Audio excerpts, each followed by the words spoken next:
Kita lanjutin urusan shockbreaker yang sejutaan ini, yaitu merubah motor ini. Bagi teman-teman yang baru nontonin video seri ini di video sebelumnya saya bongkar dan perbaiki performa si USD Murah Meriah ini dan akan dipasang di motor Brixen ini. Tapi dipikir-pikir ini motor udah jadi ya, sayang amat ya. Saya punya ide. Ini kita simpan dulu. Oke, kita simpan. Kayaknya motor yang ini deh lebih cocok. Motornya mana kan? Tarom. Sim salabim. Jangan yang inilah, yang dua tak, bukan yang ini, yang kita obrolin tadi. Salah lagi. Tarom. Dibantu ya. Hah? Prok prok prok. Nah. Nah, iya bener ini. Udah jangan main-main gitu lagi, asap. Ini yang saya maksud. Jadi sekalian kita belajar untuk ya kemarin-kemarin kan proyeknya itu motor 4 tak dan motor bebek. Sekarang kita main di 2 tak di Ninja ini karena motor ini juga kan legendaris ya untuk di trail ya. Jadi kita coba lihat. Dan karena motor ini dulu bekas balap, ya dan dia udah pensiun dari balap, terus lama nggak nyala. Ini nggak tahu nyala atau enggak. Jadi kita periksa dulu satu-satu yuk. Dan biasanya kalau motor 2 tak, motor lain-lain juga sih ya, tapi khususnya kalau 2 tak kalau udah lama diem, itu biasanya dia ngejam atau mesinnya macet. Mudah-mudahan sih enggak. Jadi kita cek dulu. Kalau di selah macet, harus bongkar-bongkar dulu nih. Kita coba selah nih ya. Dan seperti biasanya macet nih. Jadi mau nggak mau boringnya harus kita buka dulu karena biasanya macet di boring. Mudah-mudahan emang gara-gara udah diem lama ya, bukan gara-gara ceket nih. Bisa kebuka kan? Bisa. Headnya? Bisa. Coba kita intip. Belum intip. Ya pistonnya di atas, tapi sih kayak macet doang kayaknya sih ya. Sepertinya. Dan akhirnya ini boring udah bisa mulai kebuka. Ini di dalam sini kok penuh banget ya. Piston kayaknya sih aman. Ini kita bersih-bersih dulu. Kita coba dia bisa tereng teng teng teng teng nggak? Kalau bisa tereng teng teng teng. Dari situ kita nggak balap juga kan. Kita lari ke arah body dulu. Jadi ini body set yang akan dipasang di si Ninja. Kalau teman-teman hafal, ini sebenarnya body KX lama. Ini bahannya saya cukup suka. Kalau yang di pasaran yang harganya murah meriah tuh gampang patah ya. Jadi ini udah sayap kiri kanan ada, body belakang atau side panel ya. Untuk kiri kanan ada. Ini spakbor depan. Dan ini spakbor belakang. Jadi udah lengkap. Oh, satu lagi, number plate. Cuma number plate-nya kebetulan dapatnya adanya yang punya YZ, jadi nggak ngeset. Tapi kalau misalnya di perjalanan nanti saya nemu, mungkin kita ganti sama yang punya KX lagi. Jadi temanya tetap Kawasaki karena dasarnya adalah mesin Ninja, bodinya Kawasaki. Jadi Kawasaki two stroke. Ya, KX sih harusnya ya. Jadi ini body KX 85 kalau nggak salah. Tapi yang akan megang mesin dan bodi ini belum ada. Dari sini mau nggak mau kita harus pergi ke sebuah tempat di mana ini orang cukup jago bikin sasis. Kita ke sana. Jadi ini untuk sasisnya, karena saya nggak bisa bikin sasis, ini kita di bengkelnya Mang Uwen, tempatnya di deket Bundaran Cibiru. Jadi kalau teman-teman pengen bikin sasis, bikin apa, radiator, bisa bikin apa aja sih? Tank hijau, custom, model SS semua, chassis, radiator custom. Itu andalan, 3 produk itu andalan. Ya, jadi kalau pengen nanya juga, dananya mah gratis ya. Jadi kalau deskripsi, kalau mau nanya-nanya nanti saya kasih nomor WA aja, nggak apa-apa ya? Boleh, boleh. Di bawah. Hasilnya sih yang udah-udah, karena saya udah lihat juga, udah oke. Jadi di sini kita serahin untuk body KX-nya ke Mang Uwen, cuman nanti kurangnya berarti jok sama tangki, terus radiator juga langsung di sini kita pesan biar langsung nanti setting aja pas udah jadi. Kalau proses pesannya itu di sini ada antrian. Kalau lagi nggak ada antrian berarti seminggu ya. Seminggu ya. Kalau misalnya nggak ada antrian, bang kali ini dapat antrian, tapi ya kita tunggu aja karena barang-barang yang lain kita sebagian belum ada yang dapat ya. Berarti saya kena mau naon nih. Katrema pakai rem belakang kan. Sekarang kita lari ke bagian roda karena ya motor gimana majunya kalau nggak ada roda ya nggak. Ini ban yang akan saya pakai ini namanya ban TDR GMX untuk off-road series ya.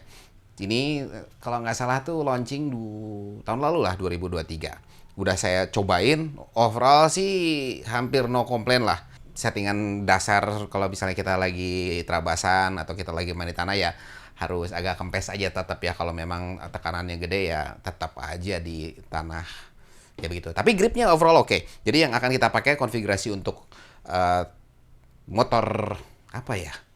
KX Ninja kali ya. KX Ninja ini ban depan 21, belakang 18, ukurannya yang kita pakai ini adalah yang ini 80/100 sama 100/118 untuk belakang. Jadi standar belakang lebih lebar dibanding depan. Tapi kalau kaki-kaki motor trail itu kan bukan mau nggak mau sih, nggak juga boleh. Tapi lebih baik seringan mungkin. Dalam arti biar satu beban suspensi nggak berat. Selain dari itu, kalau misalnya kita nyangkut di got atau di tempat manapun gitu pas kita lagi enduro, itu kita bisa dengan mudah ngangkat motornya. Mulai dari arm dan khususnya kaki-kaki. Jadi kalau pelek ini, kebetulan kalau dilihat warnanya warna-warni ya. Pelek depannya warna hitam dari TDR, dia aluminium nih, ringan sekali. Dan yang belakangnya, pakai yang 18-nya warna biru.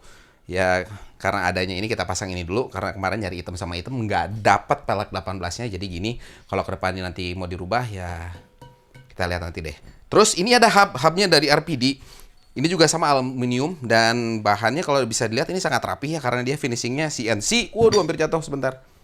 Hehehe. Kita ganjel. Jadi ini hub depan belakang, cuman ada sedikit permasalahan di mana pelek ini adalah untuk KLX yang awal-awal. Jadi jumlah hole-nya atau lubangnya nggak sama dengan yang baru. Kalau nggak salah ini 36, ini 28. Jadi lubang di hubnya ini 36, sedangkan untuk KLX lama itu kan jumlah jari-jarinya 28. Jadi ini nanti kita lariin ke tukang jari-jari. Jari-jarinya udah ada juga. Ya. Wow. Aluminium itu. Kalau pilihan jari-jari sih nggak ada lagi yang salah satu yang paling kuat selama ini ya yang TDR punya. Jadi kita lariin semua ini biar disetting dulu sama tukang pelek, mudah-mudahan hasilnya oke. Sama kita mau cari stopper juga karena kalau nggak pakai stopper ban kita nggak bisa kempes, walhasil ban dalam pecah.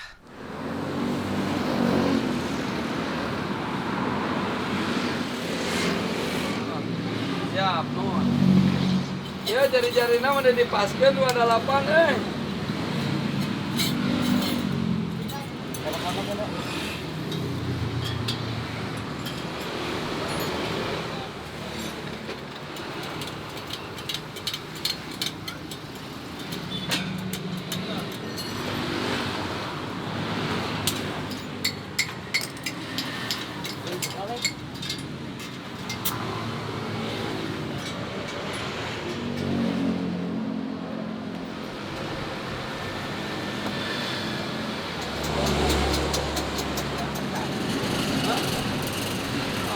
Sekarang kita kembali lagi ke mesin. Mesin mau nggak mau harus kita lepas dulu dari sasisnya. Seperti teman-teman bisa lihat di timelapse ini bahwa ya bongkar mesin intinya ya gitu-gitu aja kalau dari sasis. Nggak ada yang terlalu spesial, yang penting buka-buka dan sampai ke wiring harnessnya kita bawa. Waktu kita bongkar di rumah sebenarnya sempat nyala sangat ngebul karena ternyata knalpotnya bermasalah dan akhirnya tenaga bisa keluar. Tapi setelah dibongkar di rumah, ini kita harus lanjut bongkar karena di sana tuh hanya cuman sekedar ngecek ini mesin baik-baik saja atau enggak. Tapi secara overall baik-baik aja meskipun sempat macet ya karena lama diem. Jadi hari ini kita akan bongkar terus bersih-bersih intinya sih sama ganti parts karena parts-partsnya ya packing lah ya minimal ya karena port-portnya juga kotor. Di motor ini salah satunya itu adalah ini kalau teman-teman lihat di sini ada tuas untuk kips ya. situasinya si jarinya, jari ayam apa? Kayak jari ayam ya. Ininya nggak ada, murnya juga nggak ada. Ini udah kita beli. Sama covernya biar bersih dan enak dilihat. Selain dari itu juga ini parts-parts yang lainnya udah ada packing block bawahnya, terus seal o-ring yang di atas, ada yang di tengah sama yang di luar ya. Terus ada o-ring kecil-kecil yang untuk di baut 5 di atas ini. Terus ini juga kalau secara parts tutup rantai nih. Tutup rantai ini nanti nggak akan kita pakai karena pada dasarnya tutup rantai ini kan buat motor jalanan. Kalau misalnya penuh dengan tanah kita nggak bisa, susah ngebersihinnya. Jadi ini ada yang aftermarket dari bahan CNC. Murah meriah lucu lah ya. Saya beli terus nanti kita akan sekalian pasang. Dan karbu pun nanti kita akan upgrade menggunakan PE28. Upgrade karena ini harusnya 28 cuman kayak gini bawahnya 26. Jadi kita akan pakai PE28 yang TDR punya. Jadi mau nggak mau kita pakai sarung tangan dulu biar bersih. Terus kita bongkar headnya, bongkar bloknya, karena waktu kemarin kita bongkar, waktu saya bongkar sebareng sama Gagan itu ada oli samping banyak banget di bagian crankcase di dalam sini. Sekali kita mau bersihin, terus port-portnya kotor, kita akan bersihin juga biar kalau nanti pasti nyalain kita nggak ada masalah lah intinya ya. Jadi kita bongkar-bongkar dulu.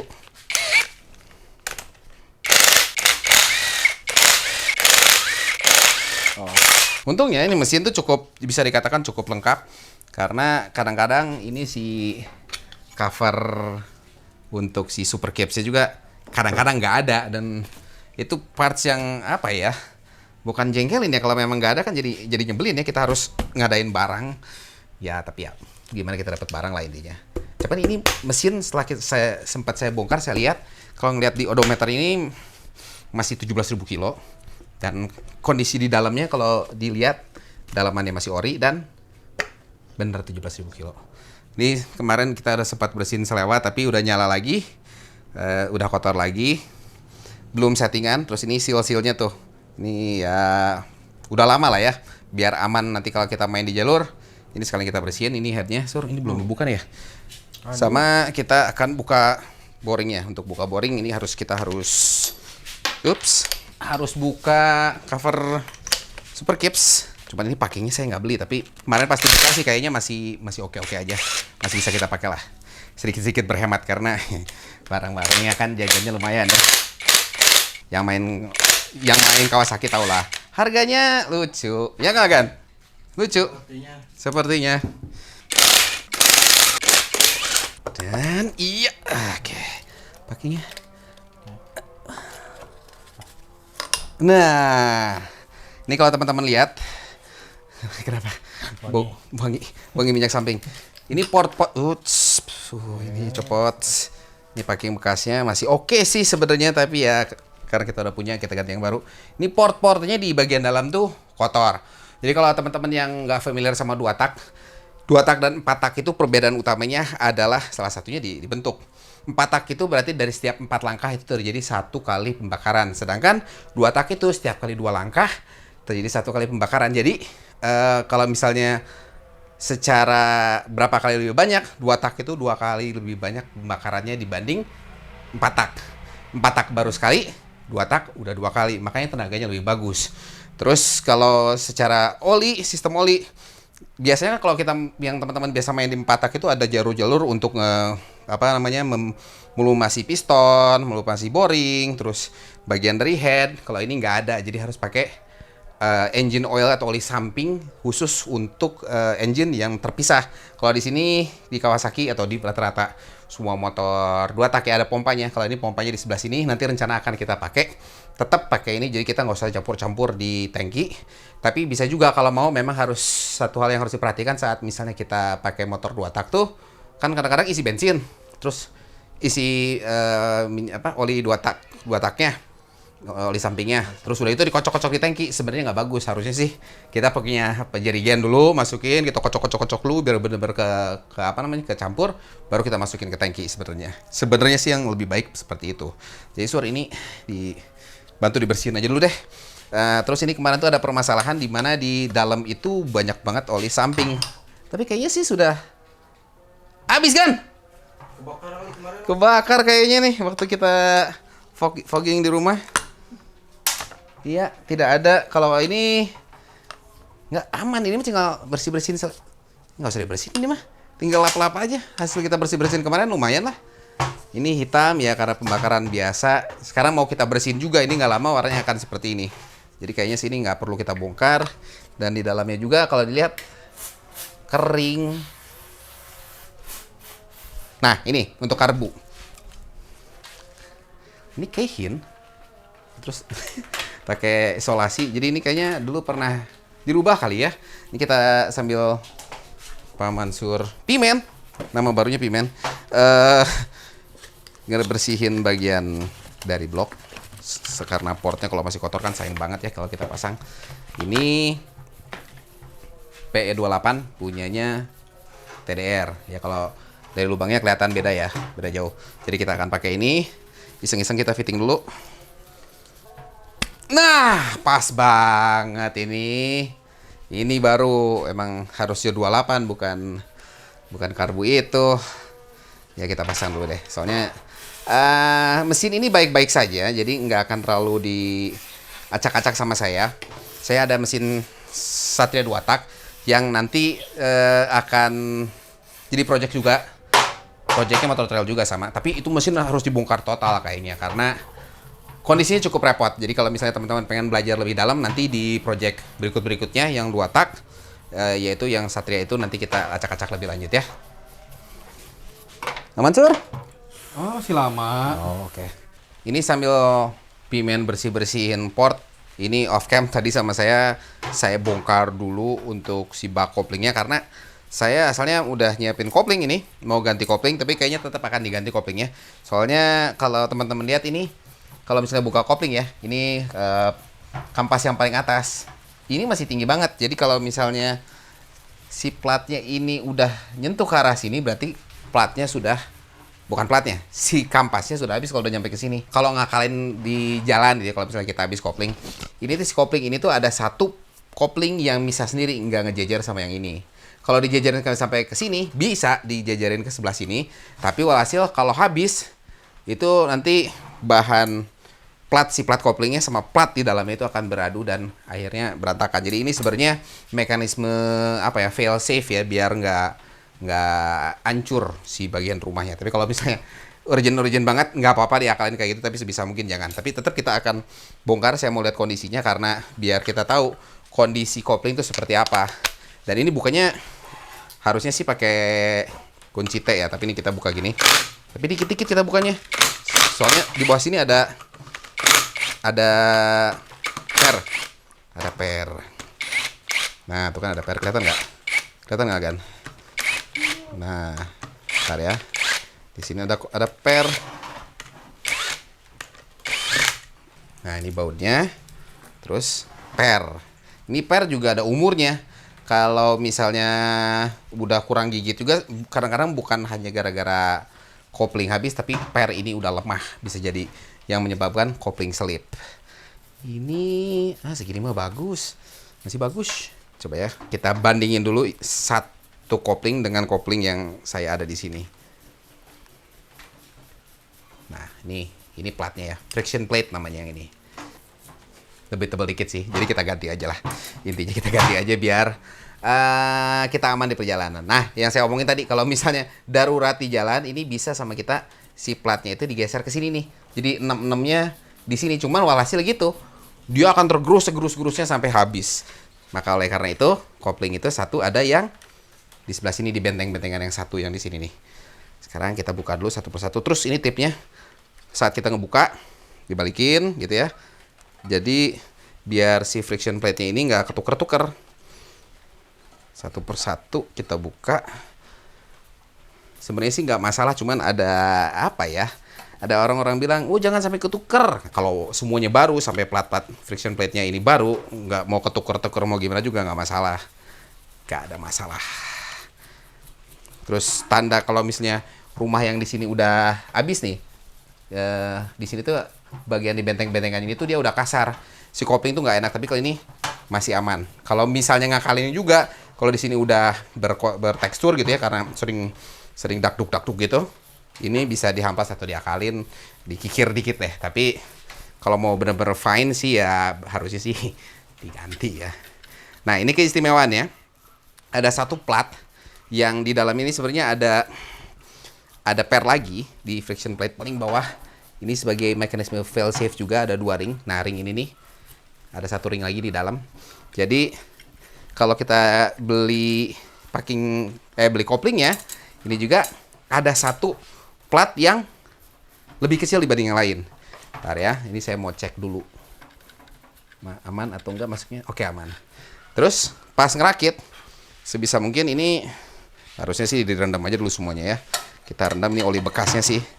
Lebih baik dibasahin dulu sebelum dipasang. Jadi jangan sampai tiba-tiba mesin nyala, si koplingnya belum basah, akhirnya selip. Nah, karena selip dia gosong. Pemasangan ya kebalikannya ngebongkar tadi. Nah, ini friction plate-nya tadi balikin lagi ke semula. Intinya sih cuman gitu doang sih. Lumayan, ada sedikit nyawanya yang tadi udah sedikit habis dibanding yang ini. Kalau kita lihat ini jauh lebih tinggi dibanding sebelumnya. Jadi nggak ada salahnya kan kita ganti, apalagi kan kita mau motor ini mau pergi ke jalur, jadi jangan sampai ada masalah di perjalanan lah. Ini pernya linear ya, jadi gak ada masalah, pasang semaunya teman-teman, bebas, gak ada aturannya. Ini ganti kopling ini relatif simple ya, apalagi kalau misalnya ganti kopling Sumanto tuh, wah PR. Yang agak repot tuh kalau di motor trail ya, CRF ya, agak repot ya. CRF repot, terus WR gampang sama kayak begini, cuman WR itu nggak ada air keluar ya kalau misalnya di lapangan. Kalau ini kan ada jalur airnya, itu agak repot. Terus KLX agak nyebelinnya karena ada baut benteng yang harus sedikit akal-akalin gitu doang yang nyebelinnya. Sekarang kita tahan, takut ini muter. Mesin ini bagus banget aslinya, bagus banget ya. Ini kalau teman-teman lihat sudah lebih bersih. Ini kita nggak akan overkill bikinnya jadi bersih banget kayak blok baru, karena ya yang penting karbonnya hilang intinya sih. Nggak akan overkill kita. Jadi kita ini akan rakit lagi dengan packing barunya dan seal baru. Ini packing untuk blok bawah ya. Ini wajib diganti sebisa mungkin karena si mesin Ninja ini kan water cool. Jadi bagian depan sini nih adalah saluran air. Kalau misalnya saluran airnya nggak packing nggak diganti, khawatirnya air bocor. Terus berikutnya ini ciri khas untuk mesin 2 tak ya. Kalau di mesin 4 tak itu ring seher tuh nggak ada patokannya, cuma dia nggak ada stoppernya. Jadi kalau teman-teman lihat dari ring 1 dan ring 2 ini dia ada stoppernya, jadi dia biar diem. Tujuannya kenapa dia harus begitu? Karena kalau kita lihat di bagian dalamnya, ini kan ada port in sama X-nya nih. Jangan sampai ntar si ring itu nyangkut di bagian si ringnya nyangkut di bagian portnya, bisa patah. Intinya sih begitu. Karena saya nggak ada oli samping, saya pakai oli dikit. Kita oliin dikit. Jangan sampai pas kita masukin susut. Dikit aja, tipis. Kalau ngerakit sih pada dasarnya nggak ada yang istimewa banget lah secara perlakuan. Intinya jangan sampai si ring kejepit. Nah, ini setelah hand tighten ya, udah dikencengin sama tangan. Ini kita pakai kunci 12 biasa. Megangnya jangan di ujung sini, megangnya di sini nih. Jadi kita asal dia keras aja dulu di ujung. Dari situ nanti kita tambahin dikit-dikit. Jadi biar baut-bautnya ini kencangnya rata. Soalnya kalau nggak rata, salah satunya adalah penyebabnya melenting. Nah, kalau misalnya gini, tetap baut kita bikin silang lah ya. Misalnya mulai di sini kita tambah dulu 1/8 putaran.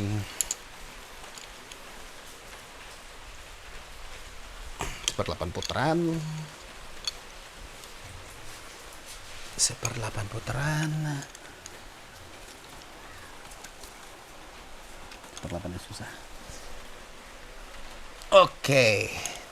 Sekarang kita pasang headnya. Pas pasang head ini, kalau teman-teman lihat ini di luar sama dalam itu ada seal O-ring. Jadi O-ring ini salah satunya untuk nahan biar kompresi nggak bocor sama air nggak bocor. Yang di dalam yang warna orange. Lalu ada seal kecil-kecil ini 5 baut. Soalnya kalau nggak ntar di sini air bisa bocor. Nah ini headnya udah bersih. Ini head nggak bisa salah pasang karena ada knocknya 2 biji. Ini knock 1, 2. Jadi kalau misalnya ini arahnya kemana gitu. Sebenarnya nggak akan salah karena ada knock 2 biji ini.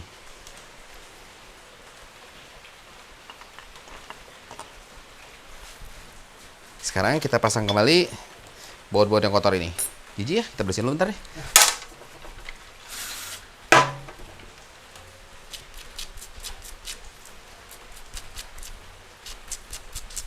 Nah sekarang kita ngencengin ini baut M8 ya. M8 tuh kurang lebih 30 Nm. Dan ini karena bintang, kita ngencenginnya arah bintang. Bintang. 30 Nm saya cukup. Biasanya saya ada yang kecil cuman ternyata dipinjam sama Bob. Oke, intinya torsinya kalau misalnya ditorsi sama teman-teman ini 30 Nm. Sekarang kita pasang super caps. Nah, ini cover caps ini kan ada asnya, di sini ada rumahnya. Karena dia akan bergeser, sebisa mungkin sedikit kita kasih grease di asnya sini ya. Biar ya meskipun ada bushingnya biar lebih awet. Setelah ini kita akan rakit si tuas super caps yang tidak ada karena memang dapatnya nggak ada. Ini teman-teman kalau misalnya nyari barang-barang kayak gini yang khusus kayak gini nih, saya sempat belinya online. Jadi kalau teman-teman mau nyari di kolom deskripsi ada tempat saya belinya. Jadi kalau ini bisa dikasih lihat nggak Gan? Kelihatan nggak nih? Ini masangnya gimana sih gitu kan ya? Jadi di sini kalau dilihat di gigi yang situ ada 2 titik dan di sini ada 1 titik. Nah, titik ini tuh harus masuk pas ke situ. Sep, masuk. Nah, udah gitu, berikutnya adalah bautnya. Baut ini sedikit nyebelin, harga satu baut kecil ini harganya Rp20.000 karena dratnya adalah drat terbalik. Jadi kalau biasanya kita muterin arah jarum jam, ini kita arahnya harus lawan jarum jam. Tuh, ngencenginnya kebalik kan? Biasanya ke sini, ini kebalik ke sini. Nah, dah. Pastiin tadi di sini kalau teman-teman lihat ada titik di si paha ayam atau apalah ini ya. Ini sama ada 2 titik di sini. Ini titik untuk caps. Untuk menyempurnakan ya, ini ada tutup karet. Ini juga sering hilang karena memang masangnya juga gampang, bukanya juga gampang hilang. Set, dah terpasang seperti itu. Sekarang kita tinggal pasang bagian caps. Busi belum punya yang nggak baru, kita pasang dulu ala kadarnya. Dan ini adalah bagian yang terakhir di mesin ini yang harus dilakukan. Ini selahan nanti kita pasang ya. Cuman ini adalah buat ngoper gigi. Ini kita lepas karena nanti kalau misalnya di motor trail posisi tuasnya itu akan ke depan. Sedangkan kalau ini yang bawaan motor yang punya Ninja ini ke belakang. Jadi ini kita lepas, nggak akan pakai. Sekalian tadi karena saya udah beli covernya nih, cover gearnya. Kenapa cover gearnya kita harus pakai yang begini? Karena kalau misalnya penuh dengan tanah, ini ntar kita repot ngebersihinnya. Jadi kita harus pakai yang terbuka seperti ini. Tetap kita harusnya pakai baut yang bawaan. Nah, begini. Sama satu lagi yang di bawah. Kita lihat ganteng nggak sih? Udah kayak... Oke. Ganteng ya? Jadi ntar nanti akan kelihatan. Gear ini nanti kita harus ganti. Nanti barengan sama yang belakang karena kita pakai 428 ini. Itu pakai 428 yang belakang, ntar ini pakai ini 415 karena kecil. Lagian kalau kecil karena memang sentakannya dan apalagi kita main di tanah dengan gear dan rantai kecil itu akan lebih cepat haus. Jadi kita akan pakai 428. Cuma nanti itu sekalian nanti kita ngerakit sasis mesin ini ke sasis. Udah mulai kelihatan kayak mesin motor trail. Nah karena udah ngoprek mesin, kita lihat dulu kondisi sasis. Karena mesin nggak akan bisa dipasang kalau sasisnya nggak ada, ya nggak? Emang sasisnya udah sampai mana? 60%. 60%? 60%. Berarti tinggal nunggu apa aja nih sekarang? Las ngepul, perintilan yang kecil-kecil, udah. Terus finishing cat. Berapa hari lagi? Karena ini spesial, ada tangki joknya harus PMP, lanjut dulu tangki dan jok. Oh, oke. Gitu. Berarti 3-4 hari lagi lah ya? Bisa Oke, dikejar. siap. Perasaan punya YouTube ya? Ada. Apa namanya? UMK bisa MX Trail Shop. Oke, siap. Jadi kalau teman-teman pengen lihat karyanya, cek aja ke sana. Tapi abal-abal itu. Abal-abal tapi hasil barangnya nggak abal-abal. Ya udah, sekarang mau nggak mau kita akhiri dulu episode kali ini. Berarti di episode berikutnya, video berikutnya, kita naikin mesin ke sasis. Oke? Bagi teman-teman yang belum subscribe, jangan lupa subscribe untuk info motor lainnya. Bye-bye.